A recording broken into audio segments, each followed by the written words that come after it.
பாருங்க, அருமையான ஒரு வார்த்தை.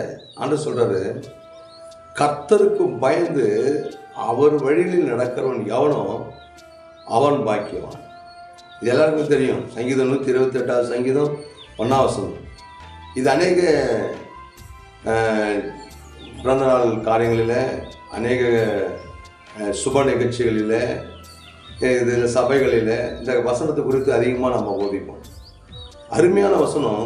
யாருக்கு நாம் பயப்படுகிறோமோ இல்லையோ, யாருக்கு நம்ம கனம் செலுத்துகிறோமோ இல்லையோ, ஆனால் கடவுளுக்கு நாம் கர்த்தருக்கு பயந்து அவருடைய வழியிலே நாம் நடக்கிறவளாக இருந்தால் அவன் பாக்கியவான் என்று சொல்லப்படுது. பாருங்க, எவனோ என்ற வார்த்தை சொல்லப்படுது. கர்த்தருக்கு பயந்து அவர் வழியில் நடக்கிறவன் எவனோ அவன் பாக்கியவான். அவன் ஏழையா இருந்தாலும் சரி, பணக்காரனாக இருந்தாலும் சரி, லட்சாதிபதியாக இருந்தாலும் சரி, மில்லியனாக இருந்தாலும் சரி, ஒண்ணுமே இல்லை அப்படின்ற சூழ்நிலை இருந்தாலும் சரி, அவருக்கு பயந்து நடக்கிறவர்கள் பாக்கியவான்கள் என்று சொல்லப்படுது. அது மாத்திரல்ல, உன் கையின் பிரயாசத்தை நீ சாப்பிடுவாய், உனக்கு பாக்கியமும் நன்மையும் உண்டாயிரும். நீங்க நிறைய பேருடைய உழைப்பை அவங்களால சாப்பிட முடியும். நிறைய பேர் நல்லா உழைக்கிறாங்க, காலையில இருந்து சாயந்தரம் நல்லா உழைக்கிறாங்க. ஆனா அவங்க உழைக்கிற அந்த வருமானத்துக்குரிய பலனை அவர்கள் அனுபவிக்கிறார்களா, அதை சாப்பிடார்களா அப்படின்னு பார்த்தோன்னா நிறைய பேர் சாப்பிட முடியாது. காரணம் என்னன்னா, கடவுளுக்கு பயப்படுகிற பயம் இருக்குதா இல்லைன்னு பார்க்கணும். பாருங்க, கடவுளுக்கு பயந்தோம்னா, ஆண்டவராகிய இயேசு கிறிஸ்துக்கு நம்ம பயந்து அவருடைய வழியில போனோம்னா நம்முடைய கையின் பிரயாசத்தை நம்ம சாப்பிடலாம். நமக்கு கொடுக்கப்படுகிற அந்த ஆசீர்வாதம் நமக்கு வரும். ஆனா வேதம் சொல்லுது, அப்ப அவருக்கு பயந்து நடக்கும் போது நமக்கு ஆசீர்வாதம் வரும்னு சொல்லுது. நம்ம கையின் பிரியாத்தை நம்ம சாப்பிடுன்னு சொல்லுது. அது மாத்திரம் இல்லை, அவருடைய மனைவி எப்படி இருப்பாங்க, அவருடைய பிள்ளைகள் எப்படி இருப்பாங்க. அவருடைய மனைவி, உன் வீட்டு உடமையிலே கனி தரும் திராட்சை செடியை போல இருப்பான். உன் பிள்ளைகள் உன் பந்தியை சுற்றிலும் ஒலிவ மர கன்றுகளை போல் இருப்பார்கள். பாருங்க, நீ யாருக்கிட்டாலும் மனைவி எப்படிப்பான்னு சொன்ன, அதை ஏன் கேட்குறீங்க? அது என்னைக்கு வந்ததோ அன்னிலேருந்து நான் டேஞ்சர், அன்னிலேருந்து நான் பாதிக்கப்பட்டேன். சில பேர் என்னென்னமோ காரியம் சொல்கிறாங்க. ஆனால் யாரெல்லாம் கடவுள் ஆண்டவராகி இயேசு கிறிஸ்துக்கு பயந்து தன்னுடைய வாழ்க்கையை நடத்துகிறார்களோ அவருடைய மனைவி அவளுக்கு ஒரு பாக்கியம் என்று சொல்லப்படுகிறது.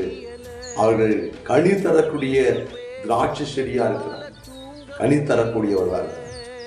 கனின்னா உங்களுக்கு தெரியும், ஆவிக்குரிய கனிகள் 9. நல்ல சந்தோஷமான வார்த்தை, சந்தோஷமான வாழ்க்கை. அந்த காரியத்தை கர்த்தர் கொடுக்கிறார்.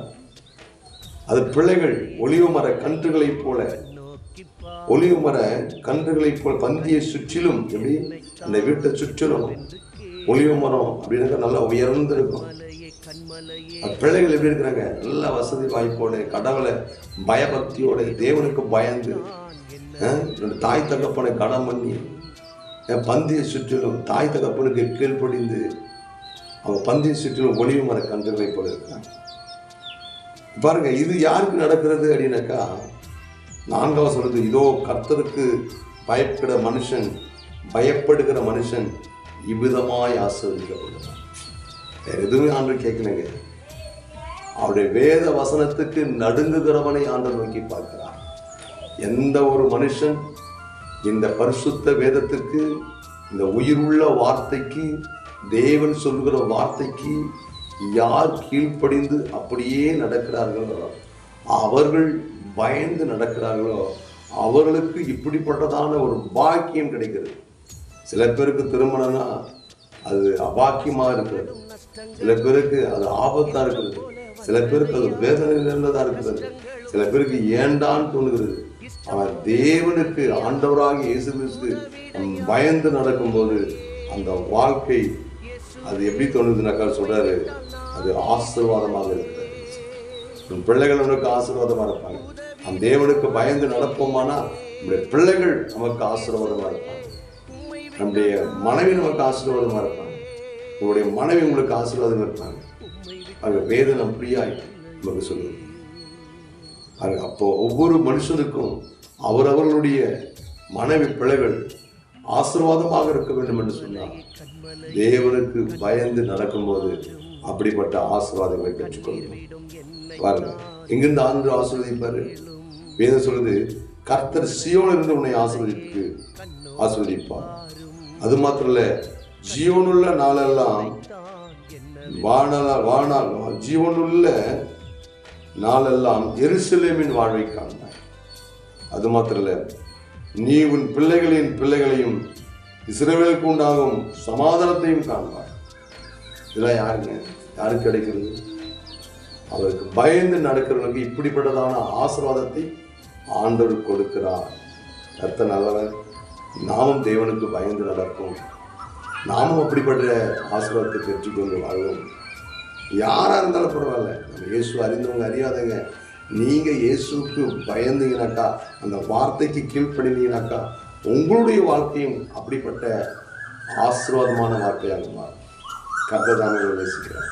ஆண்டவரை ஆசீர்வதிப்பார். ஆமென்.